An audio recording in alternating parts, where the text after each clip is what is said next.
Alright, this is Christopher Fox once again, and this is a request time for May. And the name of this video is Why Child Molesters Instantly Get Killed in Jail.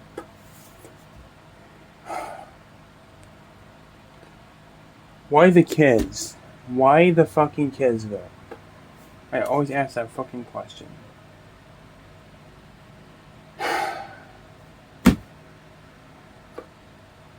I'm a bit nervous about this video, but let's check it out.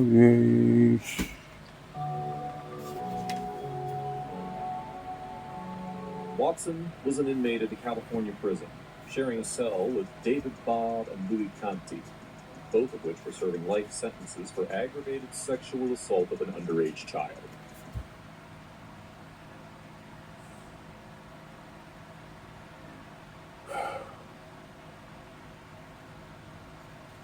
Day in and day out, Watson saw how the two felt no remorse, and how they went on to brag about their fun. Because they're pieces of shit. They even allegedly taunted him by watching PBS Kids in a shared prisoner space. I could not sleep having not done what every instinct told me, said Watson in his confession letter. First, he tried moving to a different facility to get away from his violent tendencies, a request that was later declined. Watson finally gave in and decided that he'd, quote, just do everybody a favor, and picked up a cane and started feeding them. He openly confessed the killing to the guards and is now serving a bigger sentence. Now, it's bad enough to be a child molester, but to show it off is even worse. Yeah. The same way sick fucking assholes in prison, child molesters are treated worse. The system has taken some action in the past to protect such inmates, so let's dive in to understand how a child molester is treated in prison. They deserve every single hit. Nobody advertises their wrongdoings unless it's a crime for which they get street cred. Like we said, if you're an ex-cop, you'll have to convince them that you're niet policia. But as a sex offender, you're highly likely to be caught. In fact, according to the Federal Bureau of Prisons, roughly 11.6% of the federal inmate population consists of prisoners incarcerated for sexual offenses. This number not only includes child molesters, but also those involved in obscenity or child prostitution. In child, nobody's too surprised if the video gets flagged, age restricted, or copyright claim because, oh my god. Molesters walk into prison. Their life hangs in the balance of anonymity and security level. You may think higher security means higher protection, but it's the other way around. A higher security level means more hardened criminals like murderers and racists, which ultimately leads to a worse experience. They can feel safe inside a low security federal prison that has dormitory housing and non-violent inmates. But if an inmate admits to being a sex offender, they're typically checked in. This means that they must go into protective custody for the sake of not getting attacked by fellow inmates.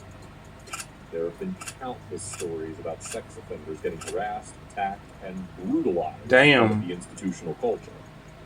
If they can't get protective custody, they have to force their way into long-term solitary confinement. Another safe place is we don't fuck with kids. Yards. If they get shit beat out shit bad you in prison. A yard. Whether it's in the chow hall or in front of the lieutenant's office, prisoners knock the sex offender to the ground and stomp them in the prison guard's view. To avoid being the next David Bob or Louis Conti, first things first, don't brag. There's nothing to be proud of here. Keeping a low profile is important. There's no need to needlessly carry a fake alias, because some prisoners can get background checks pulled and can verify. Let's now take you through some of the worst deaths reported in prisons of child molesters and sex offenders, starting with the brutal murder of the loudmouth, Mr. Robert Munger. In 2020, Shane Goldby was moved to the Airway Heights Correction Center, or AHCC, in Washington, where he was a cellmate with the convicted child molester, Robert Munger. Goldby shared how Munger bragged about his crimes. Considering that he was charged with first-degree child rape, 3 counts of child molestation, and first and second-degree so child disgusting to hear, I possession, swear. you can imagine Goldby's ears were full. What? According to Goldby, quote, he kept giving me details about what happened and what he did, about the photos and videos of him doing this stuff. Before he could turn a deaf ear, he heard a story that was too familiar. One of Munger's stories was literally about Goldby's underage sister who was raped. Goldby said, quote, I was like, what the This stuff doesn't happen, he told the local broadcaster KHQ. You're talking the same institution, the same unit, the same pod, in the same cell as this dude. That's like hitting the jackpot in the casino 7 times. Jeez. Seeing it as an opportunity of a lifetime, Goldsby hit Munger in the face and head area about 14 times, then stomped on his head at least 4 times, gave him a few kicks, and walked away. Munger ultimately died of his injuries. Well, this all seems too good to be true, isn't it? This is why Goldsby felt that it was a setup, and that the prison officials intentionally put him face to face with him. Next up, we have a former Cobb County church and school volunteer named Cesar Pastrana, who admitted to molesting 9 boys. In 2012, that is he was sentenced to disgusting. life in Hancock State Prison in Sparta. In March 2020, a fight broke out at 12:15 p.m., leading to the death of Pastrana. I would beat the shit out of him too. I wouldn't kill him, but I'd beat the shit out of him. Agents have reason to believe offender Cesar Pastrana died as a result of injuries sustained during an altercation involving another inmate on March 13th. Although it is not clear whether his death was related to the crimes he committed against minors or whether it was an unrelated incident, many believe that the other inmate attacked him for abusing innocent children. For now, his death is ruled out as homicide. Damn. Now, some would argue that a fate worse than death is torture. Well, to some extent, they're right, especially considering what the 45-year-old inmate Charles shares about Britain's toughest jails, Moreland Prison. He told Vice News that he had witnessed a sex offender being slashed in the shower. He said, quote, they held him down, cut him across the nips, his face, and then one of the lads stuck a blade in his... that's not good. Also sharing the jail space was former footballer of... His balls, kind of like how they did his Human Centipede 3, where they ripped his balls off and cooked. Sunderland FC Adam Johnson, who was jailed for kissing, grooming, and groping a 15-year-old schoolgirl fan. According to Charles, Johnson had to convince fellow inmates he is not a child-molesting nonce. Charles also added that his mate was the wing cleaner. And for him, it, quote, took him an hour to clear up the shower and walls. As you can tell, the fate of these inmates is either getting stabbed, sacked, or slashed. According to the federal statistics of 2015, male sex offenders make up about 15% of the prison population, but account for nearly 30% of homicide victims since 2007. They still are a vulnerable population within a prison setting, and without unit management, psychology treatment programs, and re-entry planning, they will continue down their path. This is why the Federal Bureau of Prisons came up with a new place dedicated to sex offenders only, the Sex Offender Management Program, or SOMP facility. And although it feels like a fancy rehab for them to get better, the special mission achieved with this program is protection from other inmates. They enable these inmates to stay at a specialized prison where they are more carefully monitored. According to the Bureau, quote, this higher concentration of sex offenders within SOMP institutions helps offenders feel more comfortable acknowledging their concerns and seeking treatments. Here's the challenge. This program is restricted to a few prisons only, ranging from low security to high security.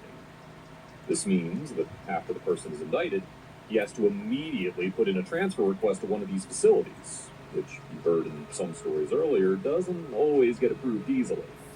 In some cases, the review process could take months. During that time, inmates continue to bring up the "what are you in for?" question. So, to get to an SOMP facility, the child molester needs to seek a judicial recommendation, which is not something any ordinary person can do. Luckily, there are consulting groups that, for a nominal fee, can significantly increase the likelihood of SOMP designation. In case the person is already convicted and serving time in a federal detention center, he needs to buy a few months for his appeal to go through. Now, while it seems like an SOMP facility is a way to go, some relevant programs have failed in the past. Not only that, but some prisons are also stiff on their rules and continue to put sex offenders on kill row. The Moreland prison, which is criticized for not having a treatment program, and was also the gruesome prison where Charles witnessed the slashing of a sex offender. Remember that? Yeah. Well, their story doesn't end there. Commenting on Adam God, it gets Johnson's worse. condition in Moreland, Charles shares that, quote, "The biggest mistake Johnson could make would be to stay on the knot swing for a second longer than he has to." He further added, quote, "He ain't touched a baby or a 10-year-old, but the longer he stays tucked up with that kind of scum, the more suspicious other prisoners will get." He lastly added that the former Sunderland player can't throw any millionaire straps, and that he'd be old news when a real monster arrives. Now, how do you think SOMP facilities can improve on treating? Those some pretty fucked up stories, man. Yeah, I don't do good with child molesting, man. That's just fucked up. Yeah. I might make one more video, and that might be it for today, you guys. I'm just not feeling it tonight. I just feel a little bit worried about certain things that I don't want to talk about on camera. So, yeah. Thanks for watching, guys. Take care. See you all in the last video of the night, folks. Peace.